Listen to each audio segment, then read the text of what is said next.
Today's video is sponsored by Milanote. So just last week I picked up this camera right here, a beautiful Rolleiflex 3.5f with a Schneider lens. And if you watch this channel, you'll know this isn't my first Rollei purchase, it's actually round 4 for me. Unfortunately, every other time I've bought one of these, they've had issues, including a hazy lens, which images have actually grown on me, one with a warped lens board, and another one with a stripped front lens group. This time around though, I found an incredibly clean camera. This one right here looked like it'd almost been unused, just about mint. And the first thing I did was went out and ran some test rolls through it. And at first glance, when I saw the images, it seemed to be working great. But by chance, when I shot those test rolls, I made 3 images in particular. These ones right here, which led me down a bit of a rabbit hole, spending the next week shooting with the Rolleiflex and experimenting with a completely new project idea, something that has been a ton of fun. It's a pretty laid back and simple style of project or way of approaching one, and I think it could be hugely beneficial. So today in this video, I just want to share behind the scenes of working on this project for the last week, from idea to research and planning to shooting, and then talking about where things go next. And I also want to share the issue that I discovered with the Rollei, which led to me asking myself the question, do I have the worst luck ever with these cameras?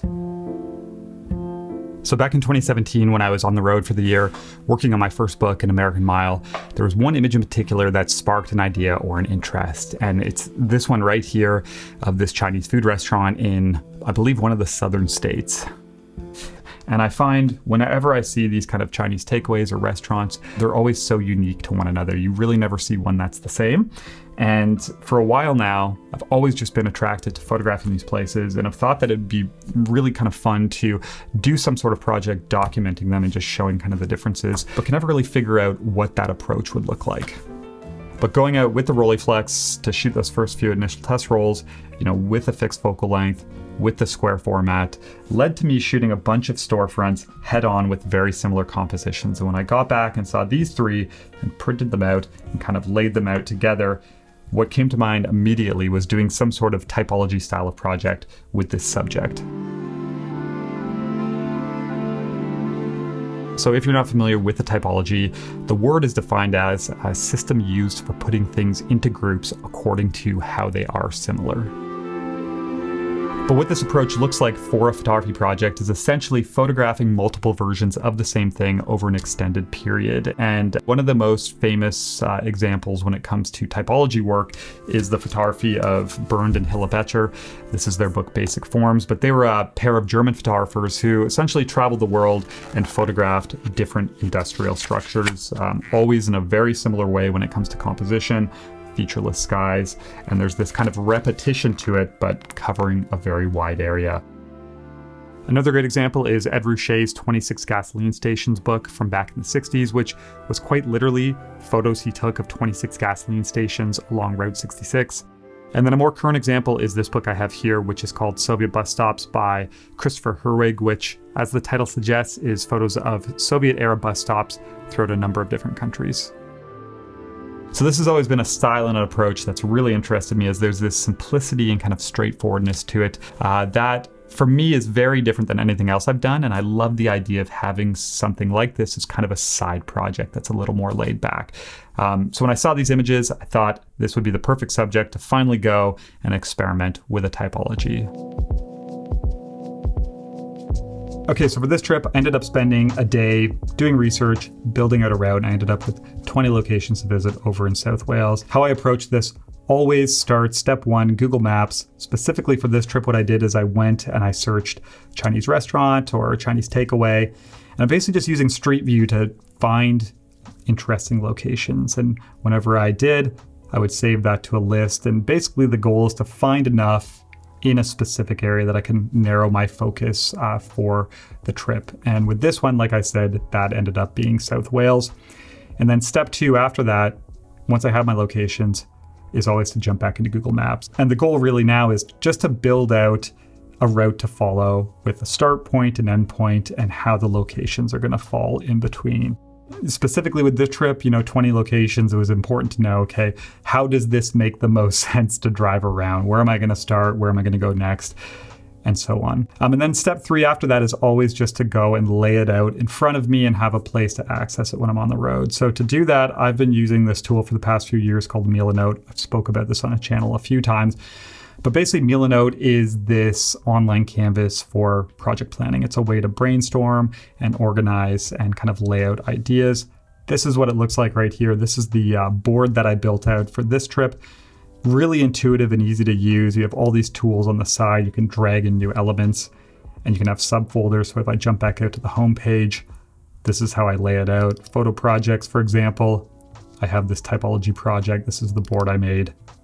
And this is what I'm working with. But basically, I keep it really simple. They have templates you can choose from to get a head start, but I use these columns. I have my route maps, my location list, future locations, image inspiration, some checklists for packing, which is really handy.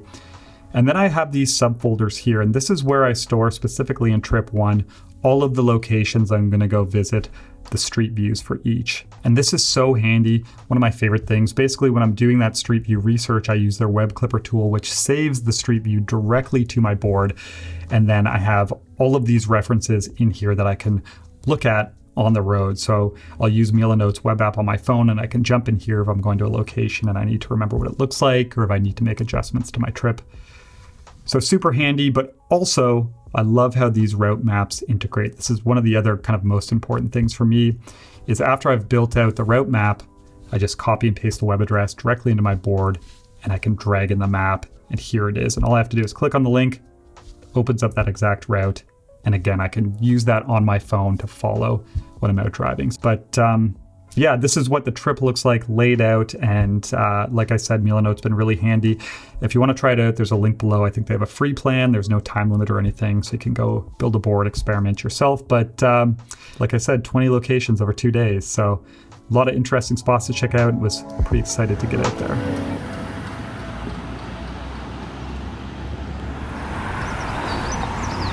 Okay, location number 1, kicking things off in a town called Stroud today. Only spot in England, and then we'll be over in Wales for the next 2 days. Got the Rolleiflex ready to go. Got a Hasselblad Prism Finder on here, which I'm excited about. Try this for the first time. And our first spot is up here, just around the corner.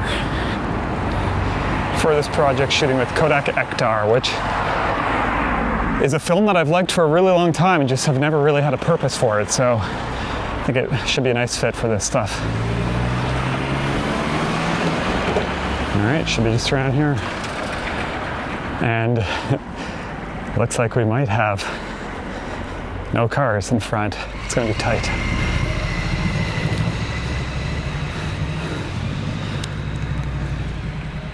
Great sign, but I think, oh, you know what? We might get away with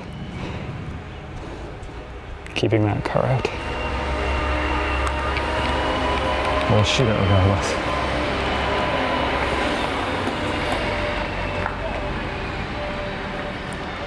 Okay, 5-6, 1/125th.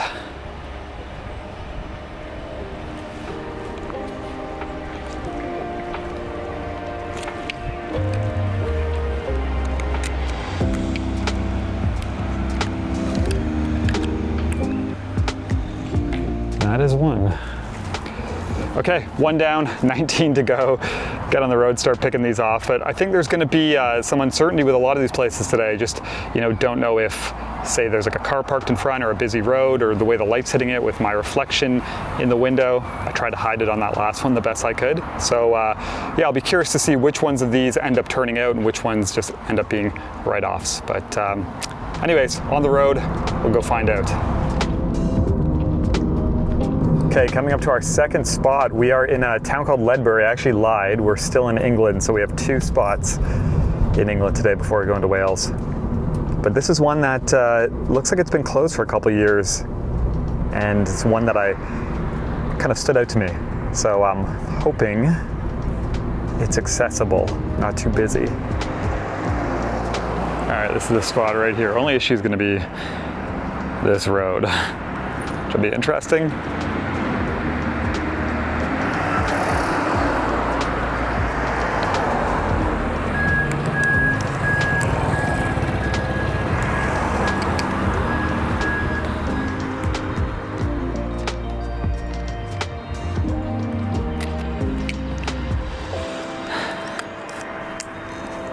probably as good as it's gonna get.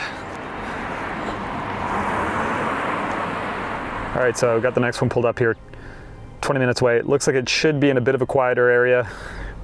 Fingers crossed. Quieter than this, that's for sure. So go check it out.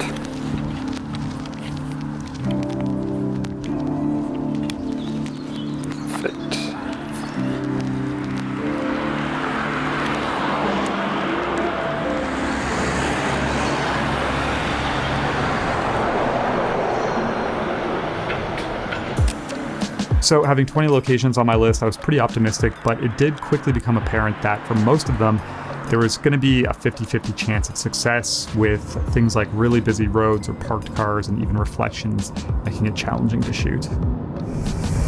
Yeah, no go. That's it right there. And there is a car directly in front of it, which is too bad because the sign on that one is amazing. Damn. Oh well.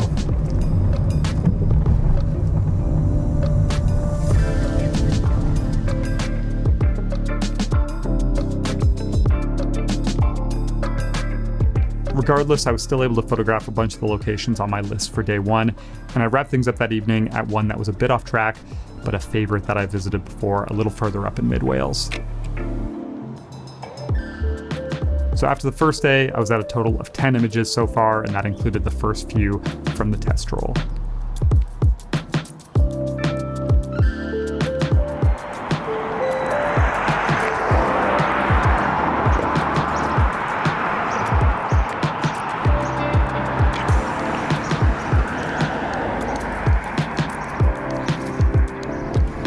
So 2 days into this, and this has been a really interesting change. But this approach, usually I'm in much quieter places, but also just focusing on a couple subjects, and every image is very different, just trying to get as kind of creative as possible. So this, very similar compositions and obviously the same subject. It's been a really kind of cool way to switch it up, and yeah, having a lot of fun with it. I think, obviously I'm going at this 2 days, packing a lot in, and trying to shoot as many of these as possible to get a head start on this. But I see the appeal of doing something like this over, years, where you just specifically, maybe go out for a shoot here and there, but you just gather these things as you kind of explore and as you're on trips and as you go around, and you build up a collection over a long period of time. I think that would be a really cool way to do a project like this and have something that's on the side and can kind of grow over time. But yeah, anyways, half a day left. See what else I can get done.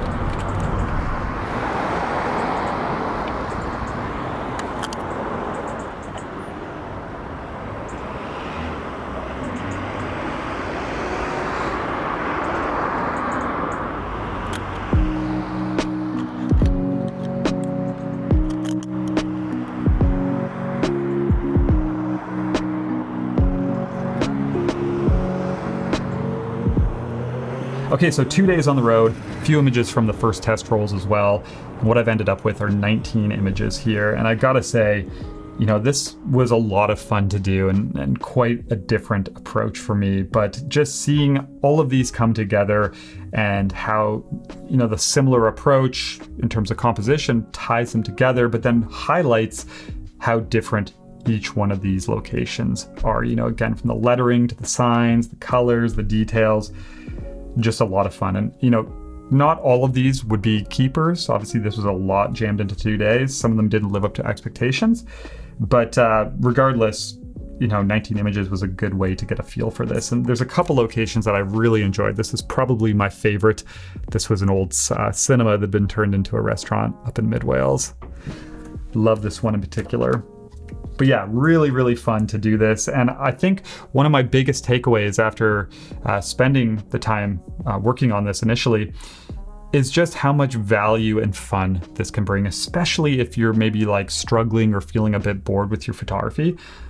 the idea of going and picking some sort of subject that interests you visually and doing research and then going out with this like singular focus, it almost feels like you're on this, a bit of like a hunt where you're going, you're visiting locations, they aren't working, you're going into different towns, you're finding, other ones that kind of surprise you. It's just a really fun way to work and quite a nice change from, say, like wandering aimlessly at times, which also has a lot of value to it. It can be quite fun as well. But this is a really nice way to switch it up and quite simple and quite effective. But also just want to quickly talk about Rolleiflex experience number 4, because like I hinted at the start, this one's unfortunately going to be short-lived as well. So really fun to shoot with the TLR again, 6x6. Also just the Rolleiflex, there are something special about these when it comes to the history behind them, just the feel of them and the quality. But unfortunately, when I developed these and looked at all of these images a lot closer, I realized that there's some sort of film flatness issue or lens issue that I missed at the start because I was just very excited to work with one of these again. I didn't pay close enough attention. But with all of them, some a lot worse than others, the middle of the frame will be sharp, the bottom, and then the top starts to go soft, almost as like there's some tilt applied or something. So again, either a film flatness issue or there's something going on with the lens board. But unfortunately, it's either going to the repair shop or it's going to get sent back and I'll have to figure out what to do next. But yeah, really bad luck with these cameras so far. And it's just a good reminder too, I think, a lot of the cameras we're working with nowadays are getting very old, and regardless of what condition or shape they're in, I would say either buy from someone who's used it very, very recently where you can confirm it's working good, or just know that there's a good chance you're going to have to send it out for service. It's what I've done with my Pentax and other cameras that I'm using as my kind of go-tos because, this one looked almost unused, but there's something strange going on. So yeah, bit of a bummer, but it'll go back and I'll decide if I'm going to go Rolleiflex number 5. Anyways, that's going to wrap this one up. Hope you enjoyed this video, something a little bit different. And I hope, like I said at the start, this inspires you to go and just try something new. Regardless of where it goes, I think it's important to do stuff like this as a photographer, just switch it up and experiment a little bit. It can be a lot of fun at the very least. So anyways, that's it for this. Thank you as always for watching, and I'll talk to you soon.